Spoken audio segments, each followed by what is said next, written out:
today we're going to show you how to do autumn or fall or Halloween themed table numbering. So we have some really adorable little pumpkins here, and what we're going to do is, first of all, I have the lovely Gwen. Hello. With me, hi.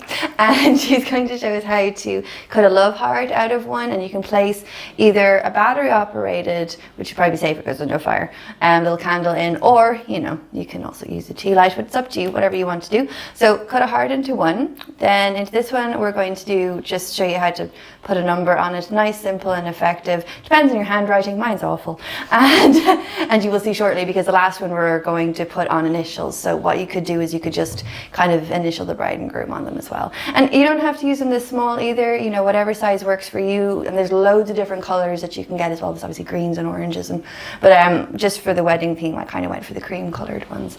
And I will not be doing any of the cutting this time. Shouldn't let me near a knife, so Gwen is going to take it away now.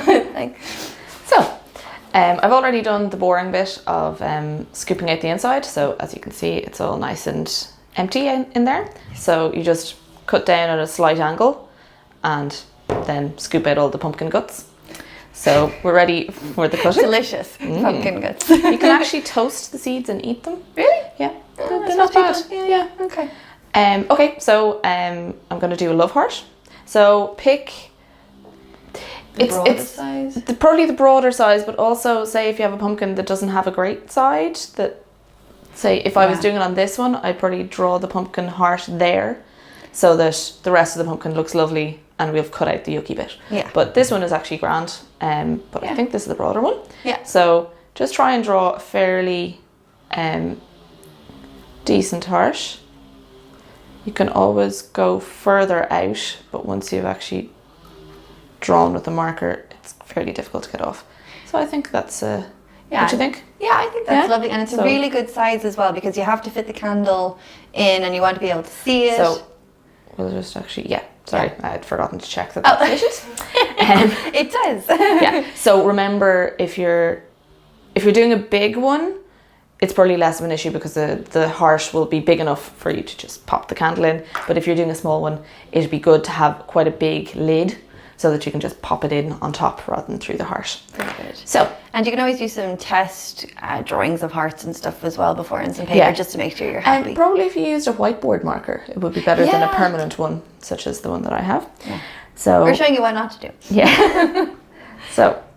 And yeah, for knives, sorry, what would be? I don't know if this is a good one to use, but you can get like special little pumpkin knives, but they're sometimes a little bit fiddly and small.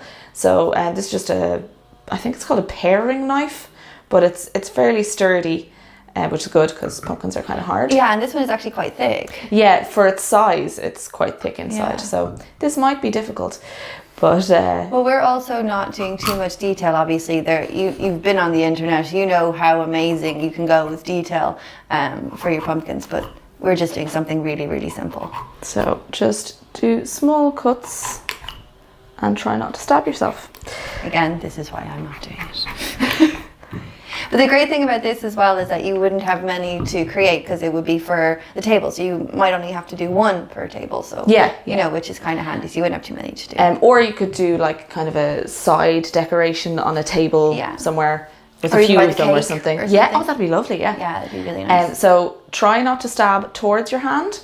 Keep your hand out of the way. Yeah. Ooh, that's a bit.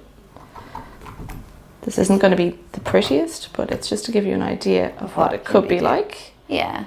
And also, you wouldn't do this too much in advance of the wedding day, because you don't want them to go off. So it could be a case where you kind of get the groomsmen together and tell them they've got a bunch of little pumpkins to cut out the 2 days before the wedding. Her sister did the carving for your ones, So if you look on our Instagram, you can see a picture of these beautiful pumpkins with C, ampersand and S. That was for mine and Connor's wedding. And we just kind of gently carve. We didn't cut all the way through.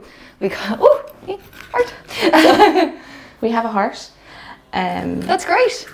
Yeah, so just tidy up the edges. Yeah. There we go. Beautiful. More pumpkin flesh.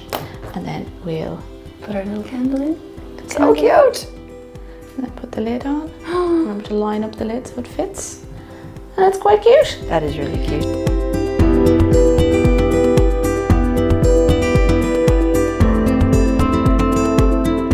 Gwen is going to show us how to put some nice numbering on a little pumpkin. So, because you know I'm crap, and but what you could do as well is like you could double this up, so you could have a heart on one side and you could have the numbering on the other. It really, you know, depends on what you want to do yourselves. But so I'm going to give this one to Gwen, and she's going to put a lovely number on it. And then lastly, I'm going to do the initials on this one once I've seen how Gwen does the numbering.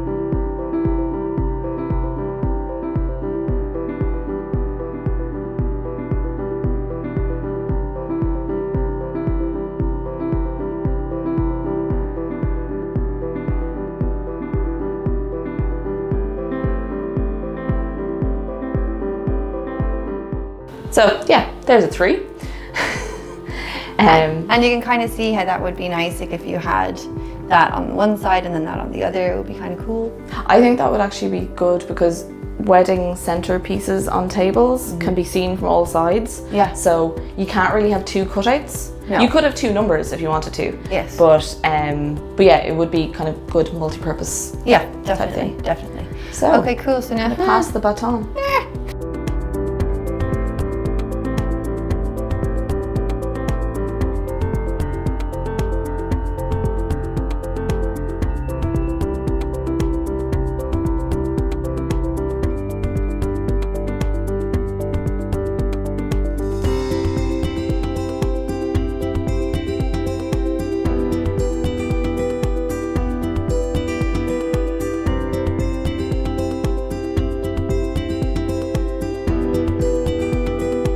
Okay, so thank you so much, Gwen, for coming in and braving the knife. You're very welcome. I'm very glad I have all my fingers left. That was touch and go there for a minute. And thank you guys for watching. We're going to have some more videos coming to you soon, so please come back, give us a like, give us a share, and give us a follow, subscribe. And we'll see you soon. Thank you so much. Bye. Bye. Bye.